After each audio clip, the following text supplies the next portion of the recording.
Hello and welcome. I am Scrapperlock, and this is soloing the Stalker on Homecoming on the Everlasting server with our level 3 Stalker, Dark Phantom.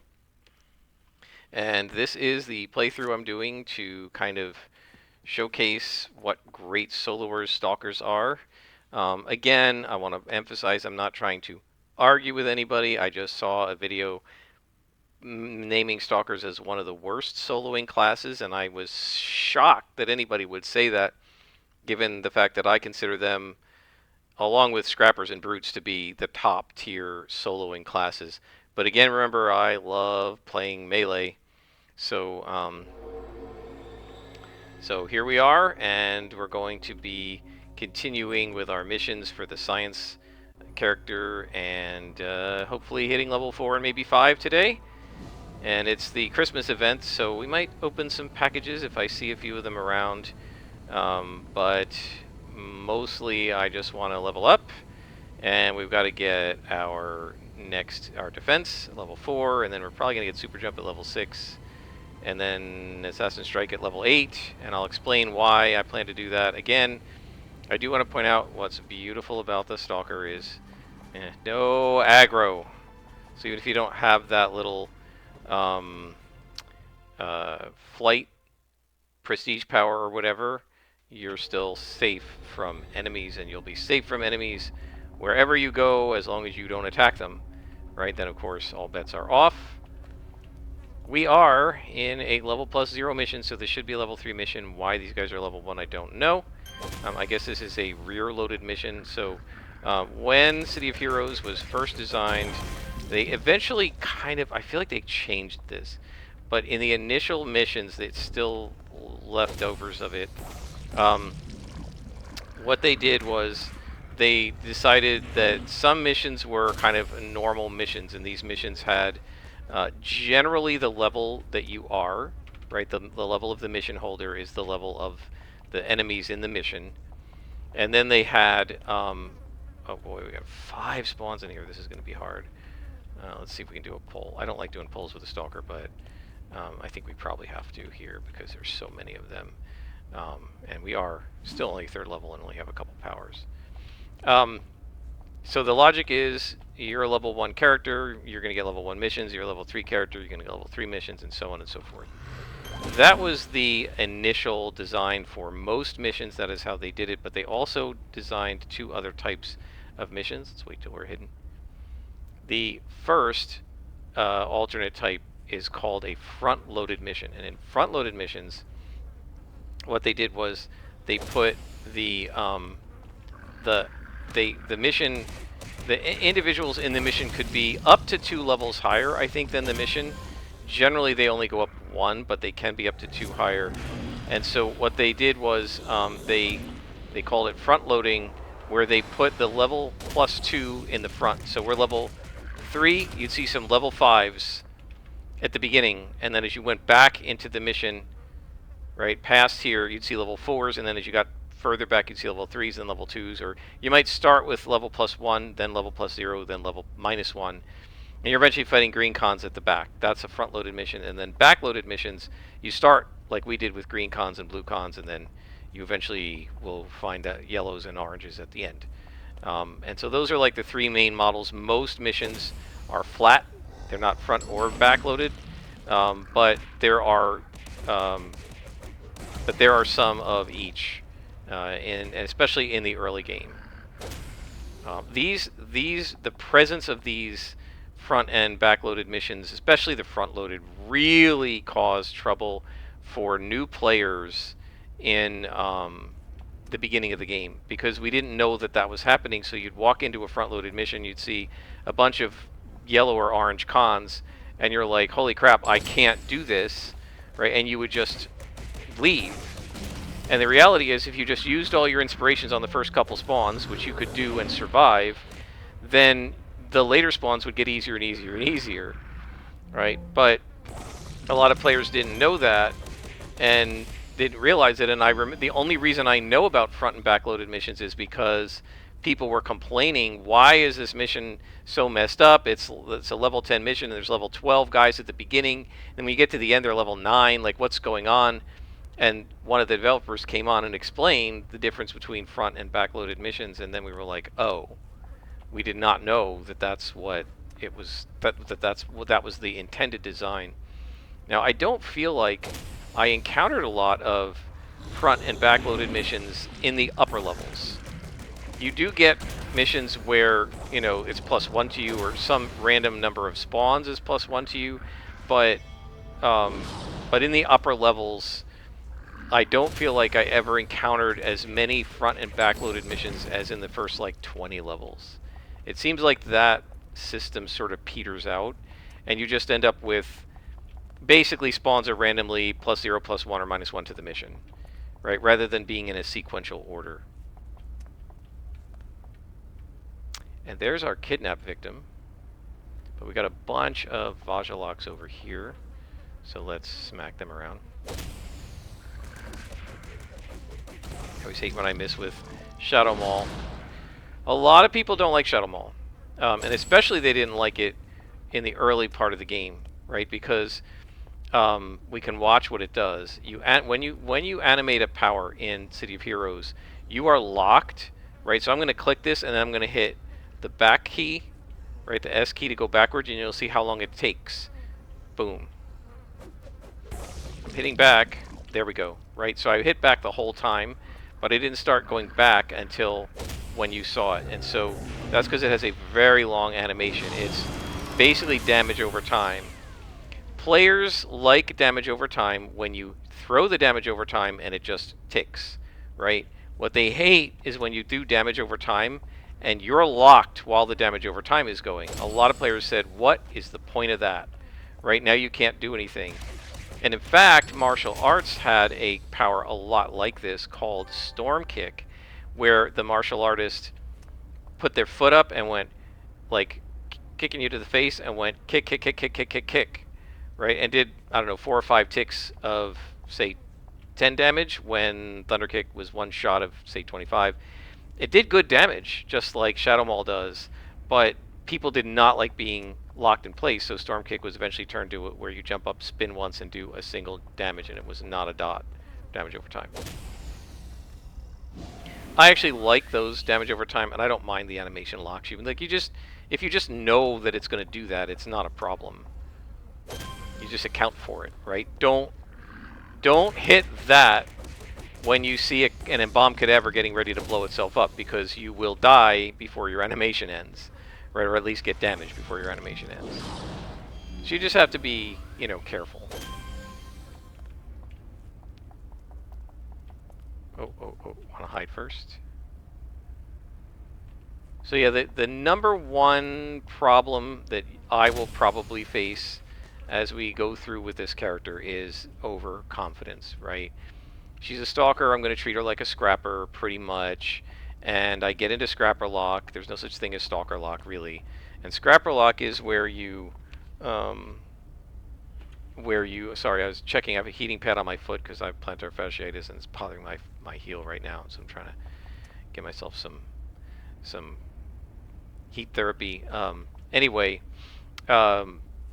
scrapper lock is where you just keep attacking, right? You just get locked in place. You just keep diving in and attacking, and you don't really stop to take stock, right?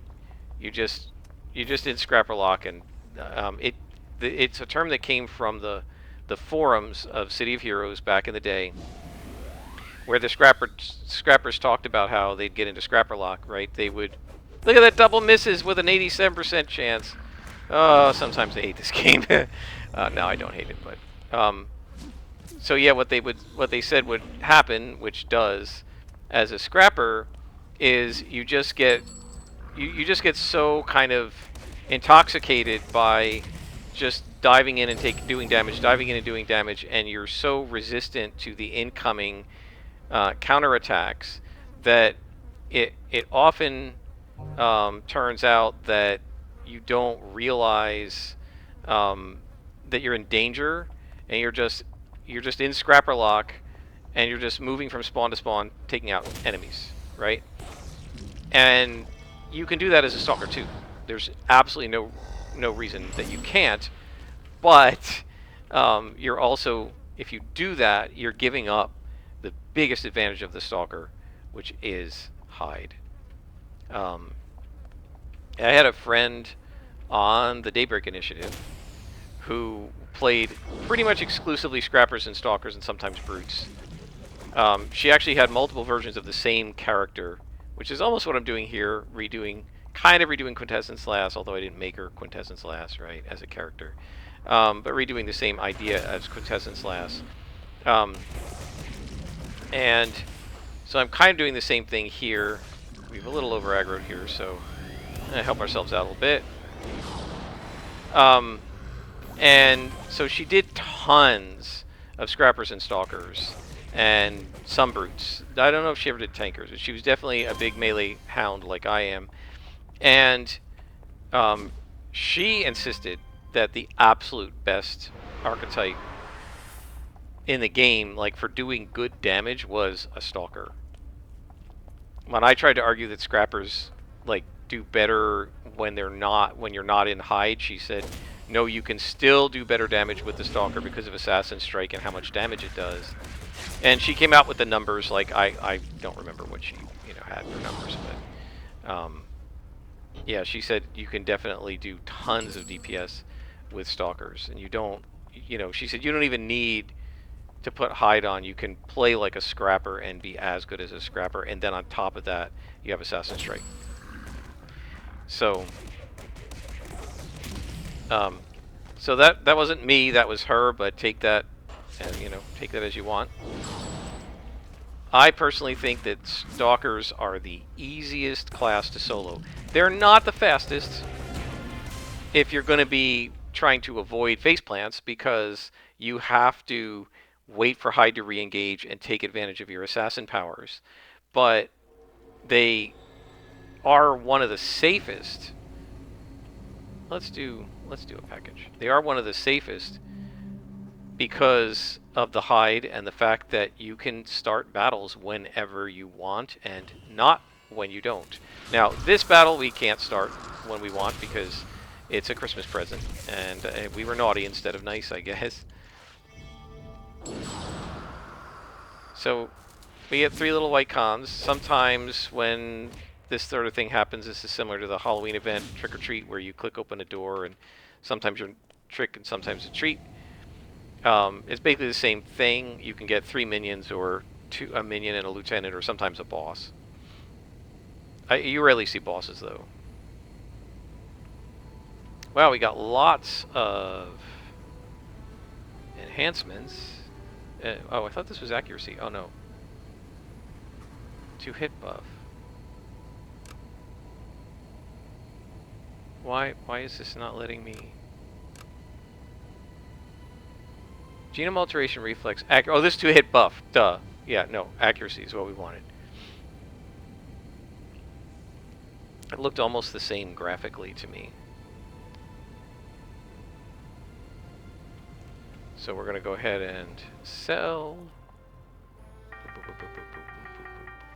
Boop, boop.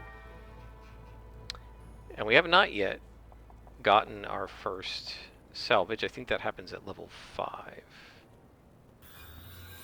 Okay, we can choose from the pools, but we're going to go Kinetic Shield. This gives us smashing and lethal defense. So let's take hide off, because hide is not going to be engaged most of the time we're in combat. It's just going to be 1% defense. And let's turn on our first toggle. And you will see that it gives us 16% smashing and lethal defense, which means it reduces their 2 hit by 16%. So if somebody has a 50% chance to hit us, which is what a white con minion that's our level would have by default, their 2 hit will go down to 34%, right? They have to roll a 34 or below on D100, essentially, in order to hit us. If we engage hide, then if we were to be attacked somehow with an AoE smashing attack while under hide, when the thing didn't know we were there, we would have a 22% defense, which means that would reduce the chance to hit by 22 points out of 100. It's important to remember this isn't really percents. Like, their 2 hit chance isn't going down by 22%, right? Because if your 2 hit is 50, 22% of 50 is 11, right? It's going down by 22 percentage points, which means 22 points out of 100 subtracted from 50. Hopefully that makes sense. And we could have called him, but we'll just talk to him, since we had to come over here to train up anyway. And so now we're going to talk to Henry Peter Wong, who is part of Hero Incorporated or something. Hero Core.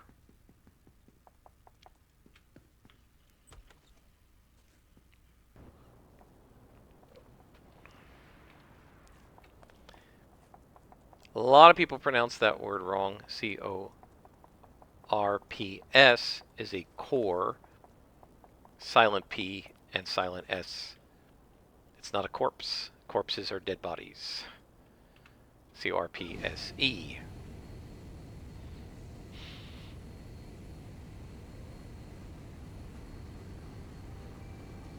Can we skate on this? Yes! Look at that. That is really cool. I love the... You can skate on the ice. That is very cool. I love that. There was a mission... We'll try to do it. The Frostfire mission, where you end up in an area that's covered in ice because of an ice villain, or Frostfire who's a fire ice villain, and you can skate all over the building and do ski jumps and stuff. It's really fun. Whoever designed that deserves some sort of an award, because that's really fun and it's really cool. Okay, so this is a backloaded mission. We're starting with level -2, and then it'll go up to a higher level when as we move in, I would think, right? Because the mission is level 4. So eventually we'll be facing level 4s and possibly level 5s, maybe even level 6s. Doubt we'll fight level 6s.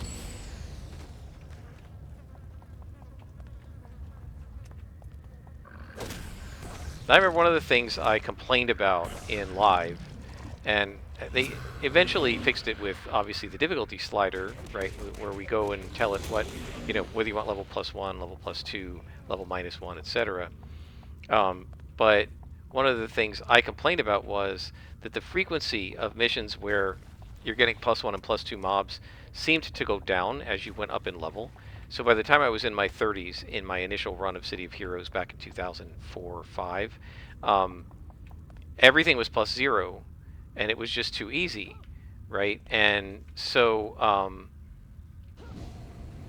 what I argued was, why are you putting randomly, +1 and +2 spawns against level 3 and 4 heroes, but level 30 heroes who could actually handle it? You're not giving them the extra level, +1 and +2 guys to fight, which didn't make any sense to me. Right? I feel like they make the game actually somewhat harder to play, or at least fights harder to win, when you're lower level than higher level, when you have the most ability to handle that difficulty and you have experience.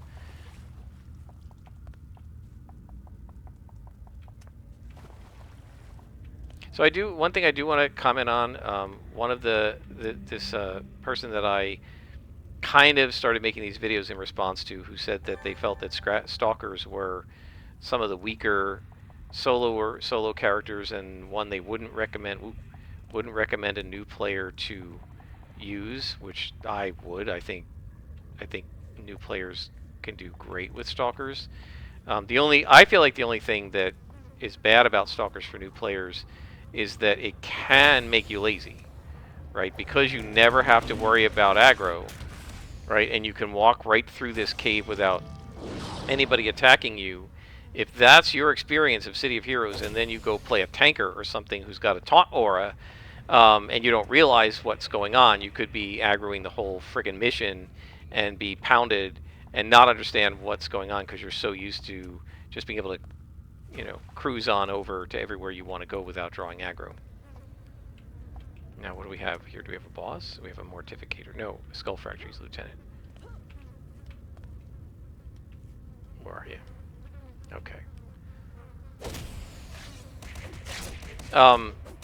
So, one of the things that this this one player was saying was that he avoids things like the radio missions. We'll see these when we get to King's Row. Because the radio missions, all they give you is XP and maybe enhancement drops.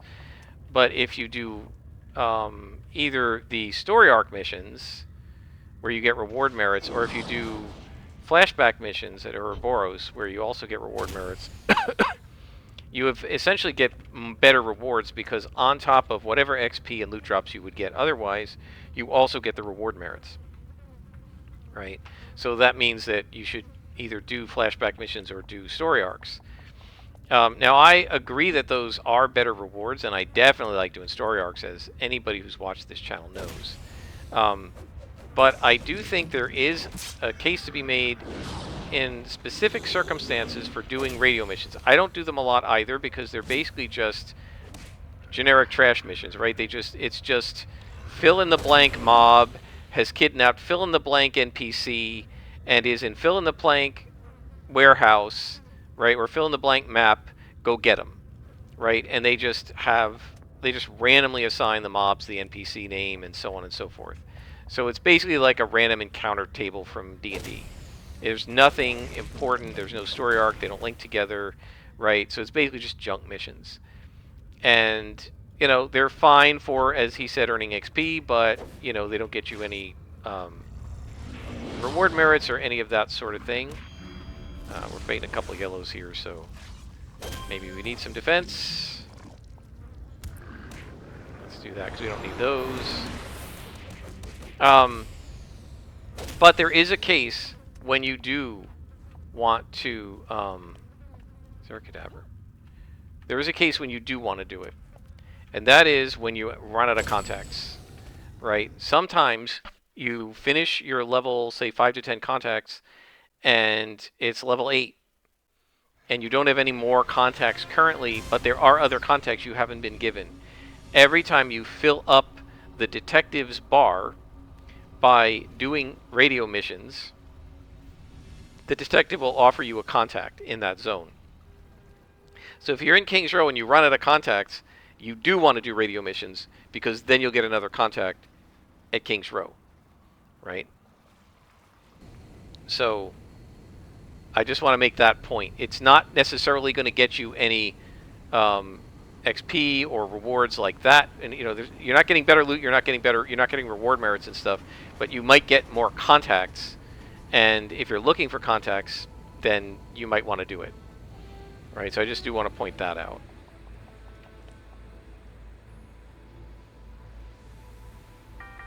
Again, I generally agree that, and that's why I don't generally do radio missions very much. And if you watch my Let's Plays, you'll see that, you know, 95% of them are not radio missions. They're story arc missions.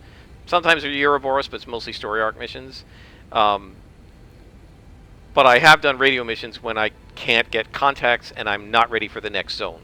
Right? It gives you content to do until you get the next set of contacts, or it can give you a contact if you get enough friendliness with a detective. And also, in the villain zone, it was designed that each new zone you go to, you're supposed to get a broker, you're supposed to do missions for them, and when you level up with them, when you get enough friendliness with them, they give you a contact, and that gives you a story arc, and then you go back to the broker. That's actually the way it was designed in City of Villains, and then they retrofit that onto City of Heroes with the radio missions here, right? Or newspaper missions, or whatever they are. Here it's radio, and there it's newspaper, I think. I can't remember. Okay. Contact. Available missions, and go to talk to the security chief. Now he's going to have us beat up some Hellions, I think. Now, I do want to say this temporary flight power, we only have 24 minutes on it, so we want to get our movement power before that, but we're going to get that at level 6. We won't use this for 24 minutes before level 6. It's not 24 minutes total, it's just 24 minutes of use, so it's not like it's going to run out in a half an hour of real time. It's just going to run out. It would if I hovered for a half an hour, but since we only use it a minute at a time, as soon as we turn it off, the timer stops. Let's see, were we naughty or nice? We're naughty again. Well, that's okay. We'll just get some XP. Now you can get other rewards from this, like they can give you really nice inspirations, or sometimes it'll give you like an XP buff or something like that.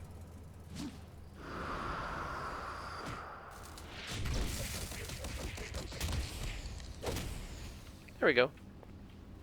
Alright. There's another present, but we just did one, so we'll head over here and talk to the security chief. And he's going to tell us to defeat 5 Hellions. And these guys are blue, but we'll just go ahead and take them out. That's one. Oh, and he's white. That's good. What happened to him? Why did I lose targeting on him? I think he kind of went into the wall there. Nope. There we go.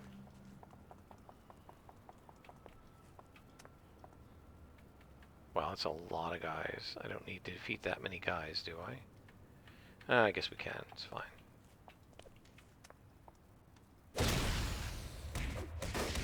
Look at that. We caught a couple of them in the cone.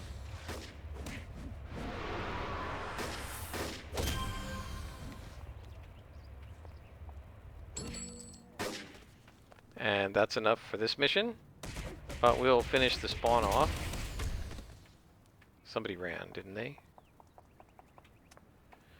So let me know, guys, is it helping that I am zoomed in instead of being out here?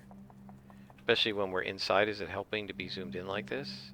I'm trying to remember to stay zoomed in when I'm inside. I don't like being zoomed in outside because I want to see as much of the space as I can.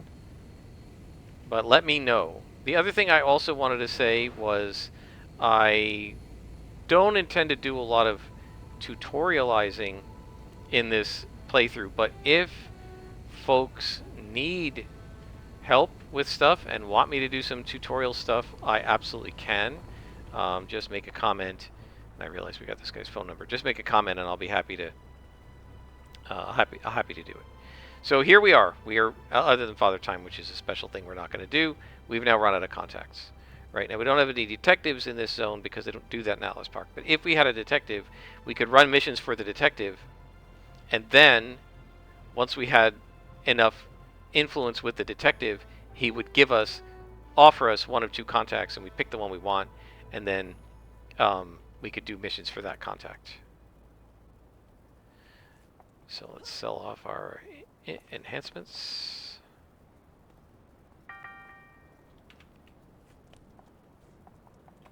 A lot of times I will accidentally say inspiration when I mean enhancement, enhancement when I mean inspiration.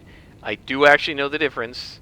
It's just that I'm busy talking and playing at the same time and, you know, don't realize what I'm saying. It's not that I don't know.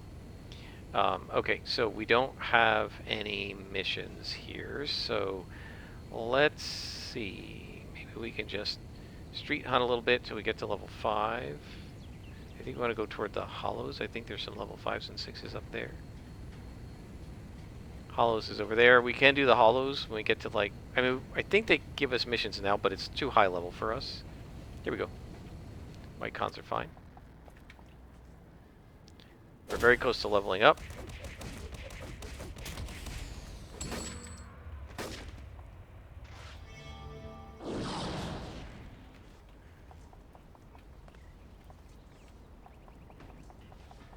This guy will help us. The Fallen Gunner is a lieutenant. They always give good XP. I remember I had my Stalker, my Ninja Stalker in City of Villains. Probably told this story more than once in my other Let's Plays, but this is a new one, so I can tell it again. I was trying to level her up, and I think I didn't have any contacts. I don't remember. There's a spot in the Rogue Isles around 20th level, whatever that zone is, and I'm blanking on it right now. There's a spot that has, it's like a coal, like a strip mine or something, a slag heap, I don't remember, and there are all of these sort of like metal gangways or whatever all the way around it, and they're basically standing at every intersection all the way around this thing, and it's a pretty big area. there are um, lieutenants of some sort. I honestly remember which lieutenant, which faction they were. And I was in my hide, and I had a katana, I think, or ninjutsu, so a ninja sword. And I was super jumping from one guy to the next, right? It was a bunch of girders, kind of like this. And I was just super jumping from one spot to the next. Assassin strike, kill, hide, jump, assassin strike, kill, hide, jump. And they were lieutenants, so they were really good XP. And I think I gained the level in like 20 minutes because it was such good XP. And it was just one shot, one shot, one shot. Okay, so we have 2 more slots. Let's put them on kinetic shield. I like to even slot, either do 1 and 1 or 2 this level on, and then 2 the next level. So what I mean by even slotting is put slots on both my attacks and my defenses. I will probably try to do smite next. There's different philosophies of doing this. Some people would try to get all the way to 6 on Shadow Maul before doing anything else, so that's one good power. I feel like, personally, I would rather have several okay powers than one great one and a bunch of trash ones. But, to each his own. At some point, we're also going to need to put some slots on health. But one of the things I want to explain is the reason I'm getting combat jump next level and not another attack is because I can't really put slots on all these powers. You only get 2 every other level until you get to level 32. And then you get 3 every 2 out of every 3 levels, right? So level 33 and 34, you get 3 slots each. 35, you get a power. 36 and 37, you get 3 slots each. 38, you get a power. So after the 30s, from 32 on, when you get a power, you can get it to 6 slots before you get your next power. So you can 6 slot every power over level 32, no problem. But before that, you're getting a power and then 2 slots and then a power and then 2 slots. So you have to be very choosy about what you slot. It can therefore be helpful to occasionally purchase powers that don't need a lot of slots, or any. So combat jumping and super jumping, which are movement powers, you don't need any slots in. So I always take those fairly early because I can take super jump at level 6, and then my level 7 slots will go into my existing powers. Probably 1 in smite and 1 in kinetic shield. Right, so that's just the logic of how I do it. It doesn't mean anybody else has to do it that way. That's just how I do it. So we're now 5th level. And we've been playing for 32 minutes. So let's do one more. Let's do one more. We're not going to do twin shot stuff. I don't like her stuff. But our contact might give us a new contact now. Yeah, we introduced a new contact, Henry Peter Wong. There's Henry Peter Wong. I don't know if he's going to give me any missions, though. Let's see. Maybe he will. Yeah. So, King's Row has been bearing the brunt of Basha logs, or go over to King's Row Security Chief. Well, that's going to be King's Row either way.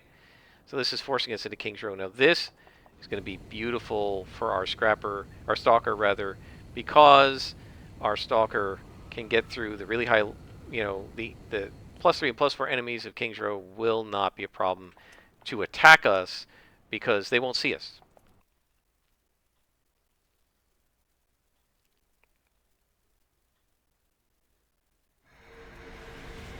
And now we do have another contact, Shauna Stockwell, but I don't think she gives you missions until level 6 or 7.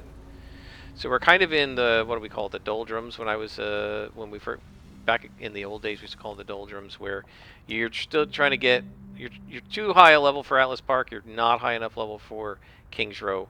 There are other story arcs in Atlas Park. You can do Twin Shot. You can also do Peter, what's his name? There's a guy who you normally get at from Galaxy City. You can go talk to him and do his missions. I just don't happen to like those missions because they're against Arachnos, and I kind of hate that faction, so I try to avoid them. Do want to point out it's not because I can't solo them. It's just, yes, I talked to you. You didn't want to give me a mission. Why are you giving me a waypoint? I mean, like, why give me a waypoint if you're not going to give me a mission? What happened here? Why does this say enhance instead of enhancements? That's weird. Did I do something to this? See how it just says enhance? I thought it said enhancements normally. That's really weird. Did I Did I do something to the UI size without realizing it? I don't think I did. Huh. If anybody noticed me do anything, please post in the comments and I'll undo it. I mean, it doesn't matter. I know what those are. Alright, so we need to defeat 10 Vajaloks. This is going to be a pain in the neck. Okay, so Vaj are usually to the west here. This is going to be very hard. Because at this point, notice things are purple. So I don't know if it's going to get any better as we go. Those are reds. I'm not fighting reds and purples. You can do that as a Stalker at a higher level, but not at level 5. Yeah, this is probably going to be a no-go mission. I mean, I know there are some over at King's Garment Works, but this is probably going to be purples. Yeah, see? There are lower level guys around the hospital, but I don't know if there are any Vajaloks. Yeah, so there are guys here, but they're all too high. These are skulls. They're purple. So let's go back to the level 5, 6, 7 area here and see if we can find some Vajaloks that are... Maybe I can do a couple of oranges, you know, if they're just 1 or 2. Those are skulls, though. Bone Daddy, we want no part of him.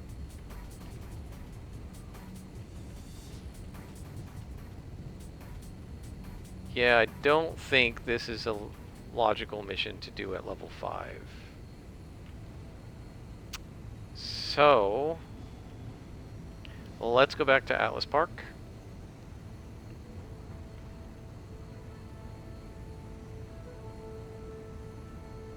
And while we're here, we can sell.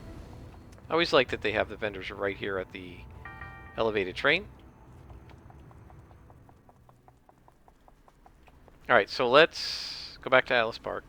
So level 1 to 6, right?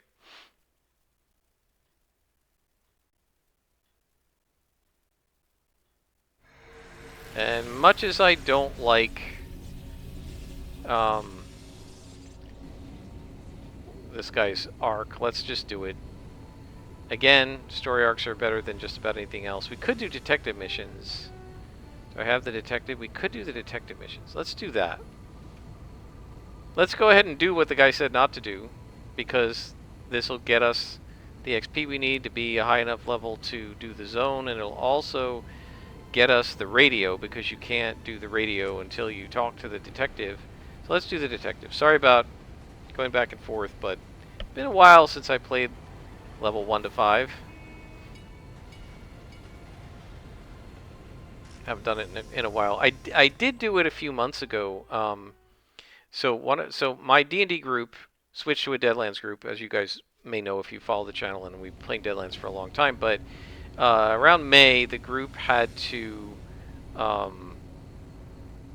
stop for various personal reasons, and so we're supposed to pick it up again in January. But for 6-7 months, we haven't been playing, and the new girl wanted to do something. So, like a dummy, I suggested City of Heroes. It probably was not the best game to suggest for her. She gets she's perfectly fine using computers when she has the time, but she gets sort of very flustered and discombobulated when she's under time pressure. I notice this happens when we're on Foundry.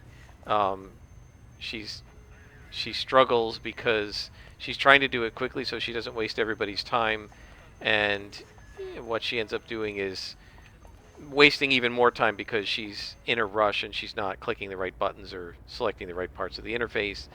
And City of Heroes, which is a real-time game, makes it even worse.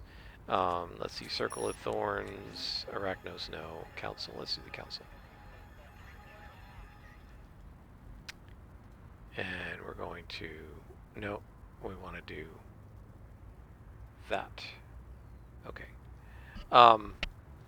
And so, to make matters worse, because I wanted to play a Scrapper, I suggested to her maybe to try a defender or a corruptor or something. She likes the idea of healing and buffing, but the thing is, in City of Heroes, it's very hard to both pay attention to the enemies and pay attention to the buffing you have to do, and she's just not able to do it, so she mostly doesn't buff.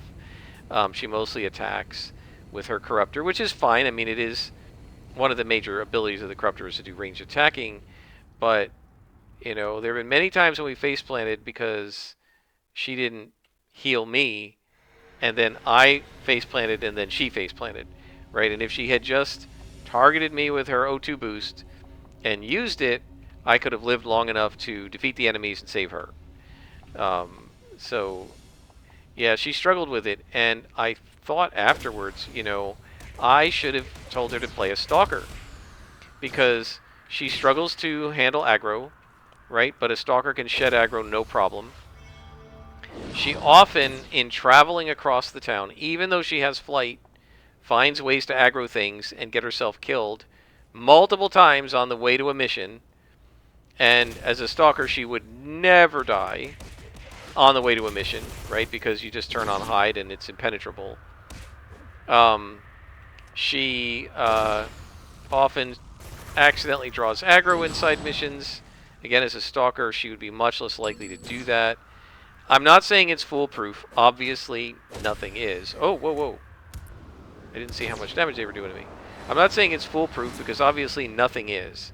But I feel like she would have had a much easier time playing a Stalker. And if I had it to do over again, I would have recommended a Stalker. Now, she wasn't soloing, right? She's duoing with me. But yeah, what I should have done was I should have taken the Defender or the Corruptor. I don't tend to like those kinds of characters, but I should have taken the Defender and the Corruptor instead of a Scrapper. I was kind of selfish and decided I'll be the Scrapper, and I said you can be whatever you want, but I'm going to play a Scrapper. If you want to play a Scrapper 2, that's fine. 2 Scrapper teams work. If you want to play something else, that's fine. She chose the Corruptor from the types of powers and the description of what it did. I think she liked it because she, you know, every Sunday she would say, hey, do you want to play for a little while? And we'd play on Sunday afternoons. But I feel like she might have actually enjoyed the Stalker more. I know there was one point where we were in, what's the name of the place where everything got destroyed? I want to say Fallout. It's not Fallout, but it's Overbrook, right? What is it called now? Fault Line. That's what it's called. And so we were in Fault Line, and she got there's a spot where you go to the south part of the fault line and you go into a cave, and there's like one of these auto turrets there,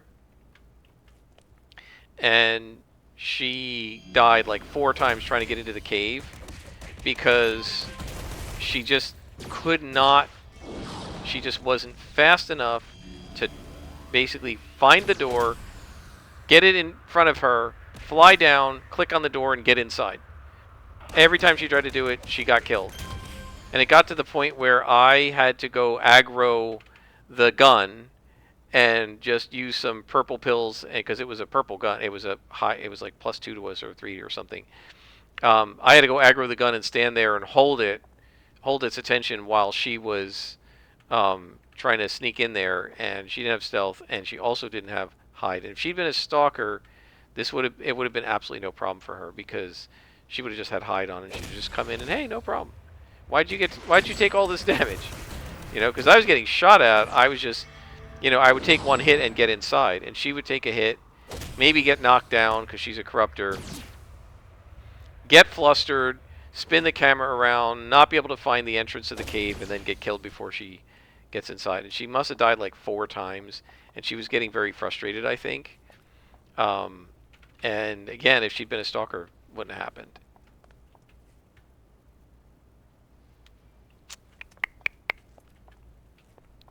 Okay, I think we're going to hit this guy and then cone these guys. See, my problem always happens when I miss or I'm not watching.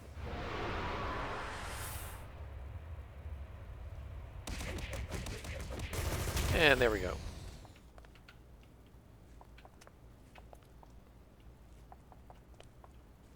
Man, I have smashing lethal defense and they're still hitting me that much. Maybe it gonna hits you. 23% chance, rolled 11.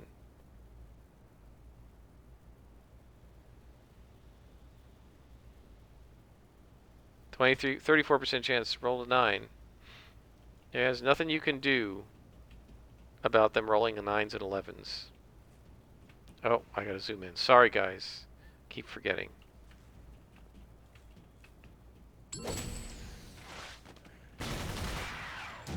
And that needs to stop. It will stop when we get our miss defense. That knockdown. Don't want that.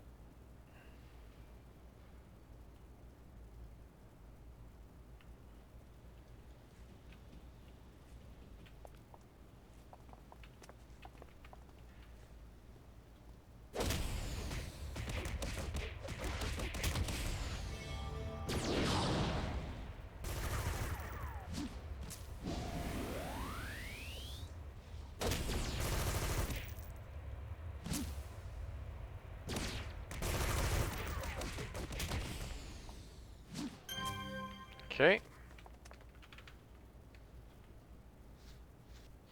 Now, once we have stuff set up properly, we won't be constantly taking a knee like this. But it's kind of hard to avoid it at 5th level when you have only 3 powers or 4 powers. Hide is great for sneaking around, but it doesn't actually help you directly in combat. So we really only have 3 powers in combat.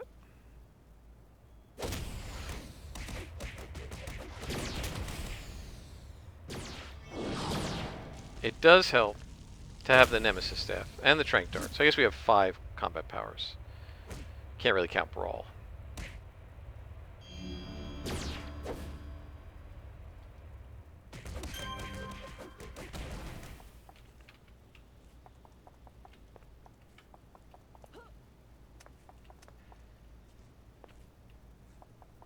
So this will be our last mission. I do want to show you what I was talking about in terms of the getting loyalty or whatever you want to call it, friendship with the detectives.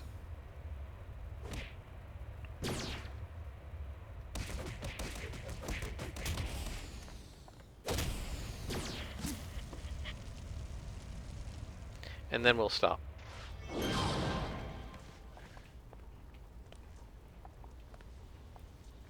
And there's a boss. Okay. Let's do some really nice inspirations. Well, these guys do a lot of damage to the martial arts. So one of the things you will see when I'm doing a melee character, if I'm attacking one guy and he moves around because I knocked him back or whatever, I utterly ignore the other guys. Like, they're not on my radar. You can follow me if you want, but I'm going after my target. Okay. Not too bad. We're 2/3 of the way through level 5. We have some science-y enhancements. No point in putting the heal on. No. We can do that. So we're doing 34 damage instead of 22, 50% increase in our damage. That's pretty good. I'd rather actually have accuracy because we missed too much, especially with a damage over time like Shadow Maul, but that's not what's dropped, and I'm not going to bother to buy enhancements until level 12 when we can get the level 15 enhancements. Okay. So we now have a little bit of friendliness with the detective. When we get all the way up here, he will give us another contact. But mostly what we're trying to do is get to level 6. At that point, we should get another contact from somebody, either from the other guy or possibly Henry Peter Wong will give us a contact. I don't know, maybe a while before we can do his Vajjalak mission, because a lot of them are pretty high level in that in this zone.